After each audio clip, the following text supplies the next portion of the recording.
Our thinking is a mechanical process that happens automatically. But as unenlightened beings, we believe that we are thinkers and that we are thinking.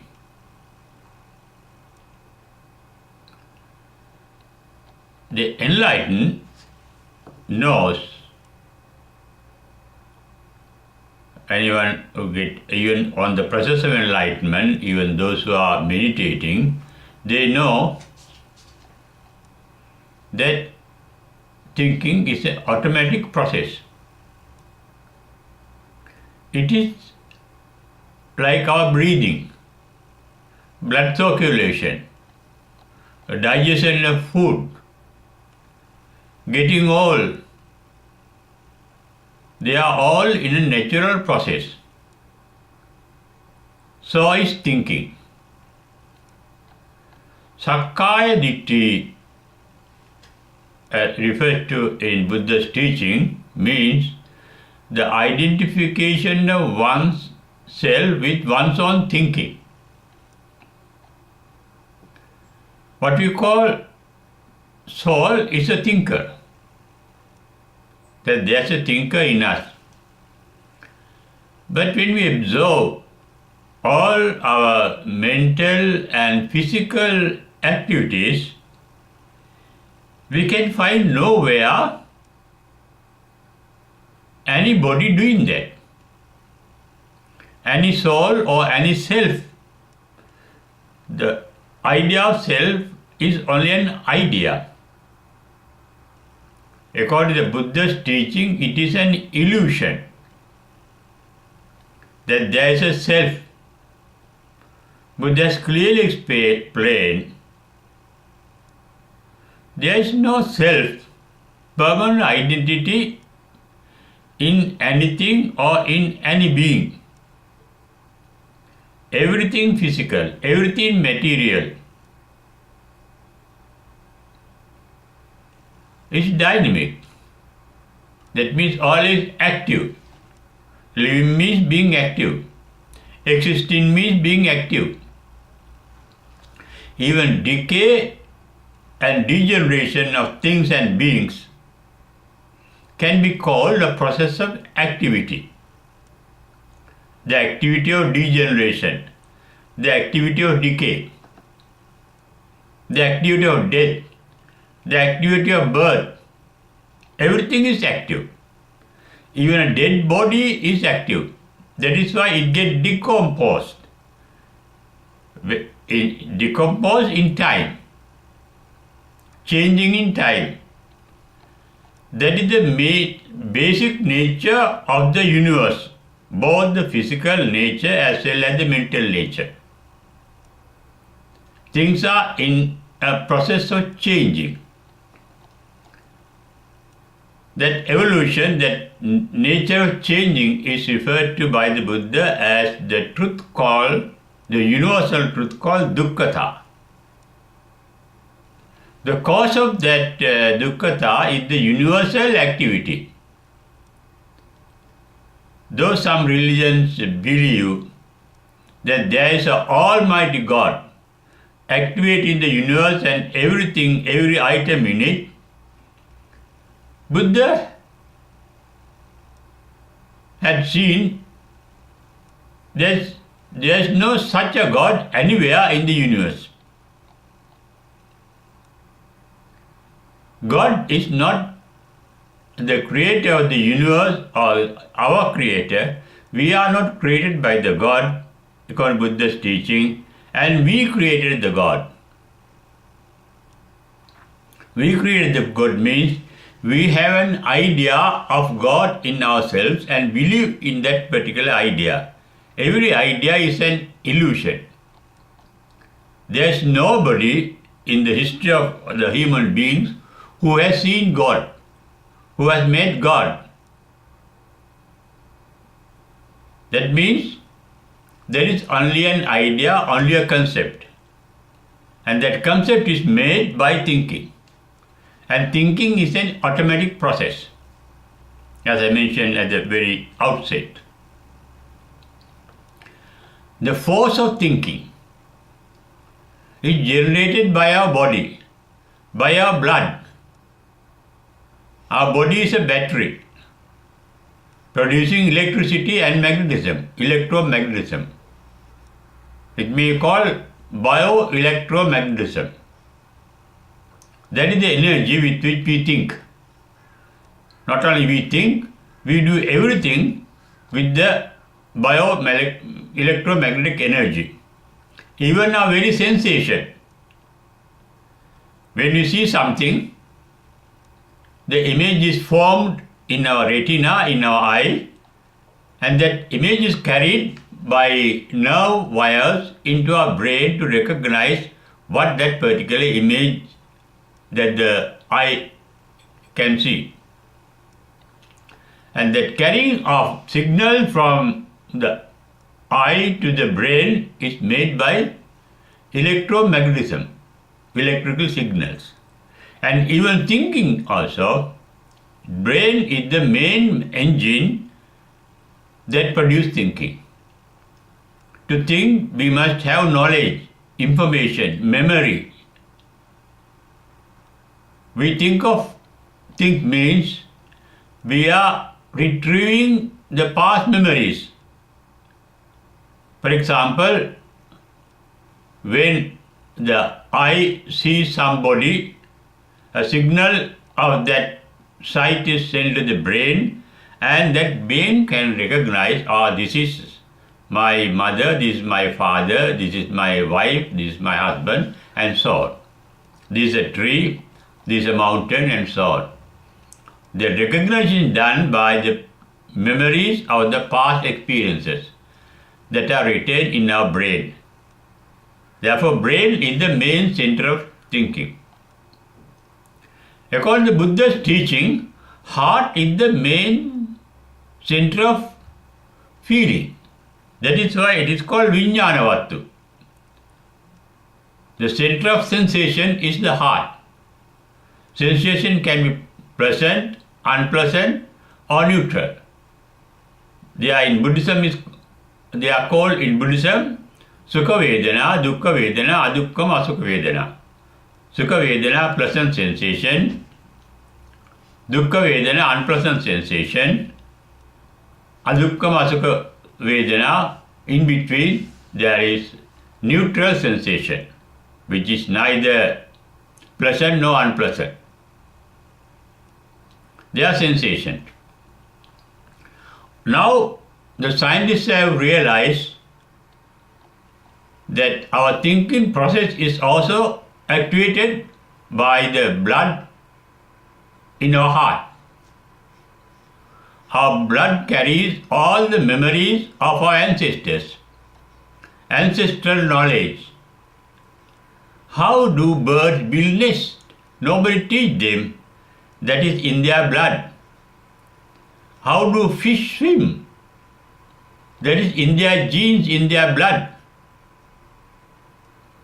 How do horses run?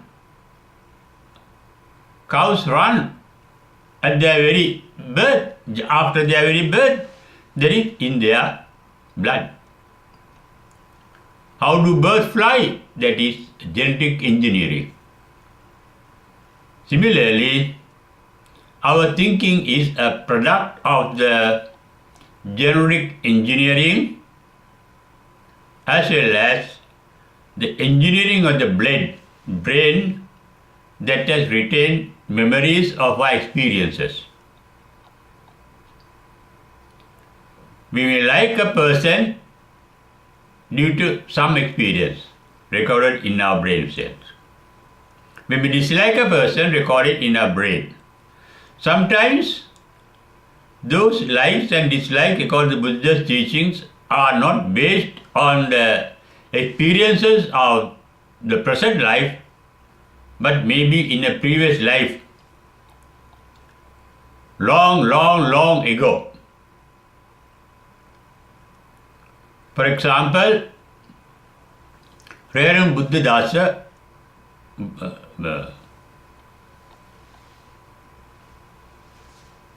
Reverend Devadatta hated Buddha. That is due to memories of some previous experience hidden in our brain. Similarly, we have the memories of our past lives as well as the present life hidden in our memories. For example, according to Buddha's teaching, recorded in the Buddhist text, when we see somebody, we get a special liking or disliking due to some experience in a previous birth. That is how people fall in love, due to some previous experience. In addition to that previous experience, there can be present experiences recorded in our brain to dislike or like certain beings and things. For example, when an unmarried young person sees a nice young girl, he may get a special liking to that particular girl because that the particular girl shows some features similar to that of his mother, whom he was very fond of. Then she started liking that particular girl because the past memories crop up. Thus, thinking is an automatic, natural process, natural activity that is constantly going on in us. That is why we can't stop thinking. They happen automatically. Liking, disliking, they happen automatically. Thinking happens automatically. We are not thinkers. We are only victims of thinking. In fact, Buddha said in his first sermon called Dhammacakkappavattana Sutta, suffering is nothing but our thinking. Thinking is a process of collecting one thought after the other, a line of thoughts. Every thought is referred to in the Buddha's teaching as Pancha Upadana Khandha. 5 heaps, or 5 waves, or 5 thought is formed in 5 stages. There is Rupa. Rupa means the stimulation of a sense organ. Vedana, there is the sensation that is detected by the heart, pleasant or unpleasant or neutral. Then there is the signal sent by the sense organ, that the sense organ met such and such a sense object, and that signal is sent through nerve wires to the brain, where memories of similar items are recorded. Then the mind recognizes the object that the particular sense organ has come in contact with. Then, along with recognizing it, all the past memories connected with that particular object start flowing into the mind. You may see an object, but in addition to the memory of seeing, you may get the experience of hearing, smelling, tasting, and so on. And that is called in Abhidhamma Panchadvara Vardhana. All 5 sense organs may have some experience with regard to the particular object. Now, for example, when you hear the word mother, the mental eye can recognize an image that is recorded in our brain. The mental ear can hear her voice recorded in our brain. The mental tongue can taste her milk or the food she supplied. The mental nose can smell her smell. The mental body can feel her touch. Then when there is a sensation with regard to a particular sense object, all the 5 sense organs can get activated. And there will be a stream of memories connected with those experiences, and those lead to our thinking about the particular object. For example, if you are living away from the mother, we will think of going and seeing her, or sending a parcel, a gift, or sending a letter, or talking to her by the telephone. And so on, start thinking it. And sometimes you may think of cooking something that she has been cooking for you. Like that, there will be a flow of thoughts connected with the particular object. They come automatically. You don't think. They are mechanically. Our thinking process is a mechanical process. Very often, our thinking process is generated by our dislikes, our likes, dislikes, and ignorance due to the illusions that we have experienced. For example, when we are doing something, for example, we say a boyfriend or a girlfriend is thinking of the girlfriend or the boyfriend. The memories crop up. Then, suppose the girl had the idea of meeting the boy, or the boy had the idea of meeting the girl, then they started thinking of, because they had the desire to see her, then imaginary, through imagination, you start seeing her, planning to see her. Suppose you had the desire to build a house or buy a car.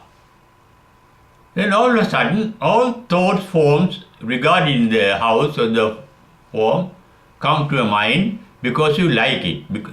Through your liking, in fact, our mind is a storehouse of knowledge, as I said, and they crop up from the brain cells.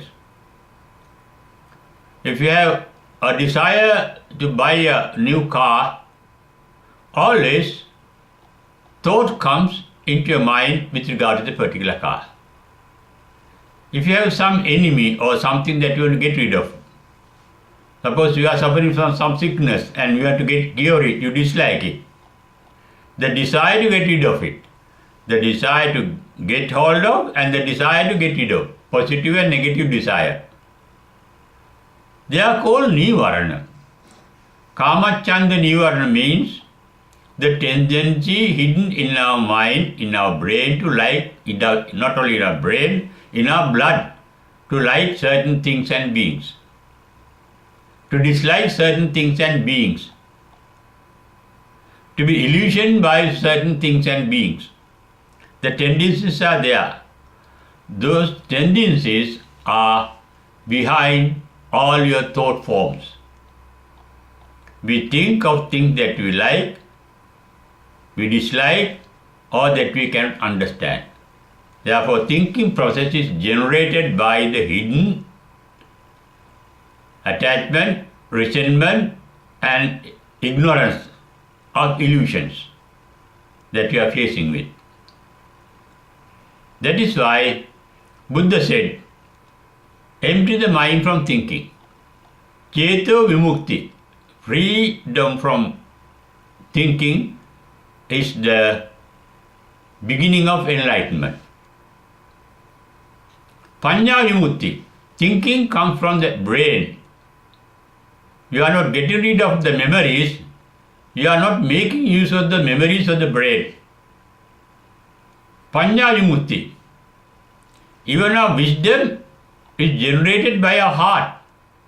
Intuition is generated by heart. It is an animal instinct. Wisdom is a natural intrinsic instinct. And our activities are guided by those instincts.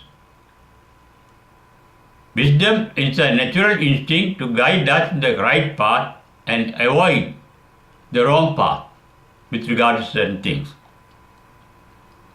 Enlightenment means freedom from both the thinking process and the natural instinct called wisdom. Chetu Vimukti and Panya Vimukti in Pali they are referred to. Why the enlightened do not use intuition or wisdom? There is no need. We need wisdom only if we go wrong. But the enlightened, they don't go wrong. Therefore, they have no use of wisdom. And they don't need thinking. We think of things that we like, dislike, or ignorant. They are free from like, dislikes, and ignorance. They are like, dislike, and ignorance are called raga, dosa, moha, and enlightened are free from raga, dosa, moha. They are called vitaragi, vitadosi, vitamohi. Therefore, there is no thinking process in the enlightened mind. That is why after enlightenment, Buddha said, Visankara gatan chitta, in his first paean of joy, thinking process stopped because after enlightenment there is no need for thinking. And in the first sermon, Buddha said, what is our suffering? The thinking, automatic thinking, natural thinking process. Sankittejan pancha upadana khandava dukkha. Upadana khandha means thought. Thinking is the thought process. Line of thoughts, chain of thoughts. Good. Those thoughts are formed by our hidden likes, dislikes, and ignorance. They are called nivarana in Pali, obstacles to enlightenment. Enlightenment means emptying the mind from thinking and from feeling. You may have an idea of an empty mind free from thinking and feeling, but it has been realized by enlightenment only. Everybody has the capacity to have a blissful mind free from feeling and thinking.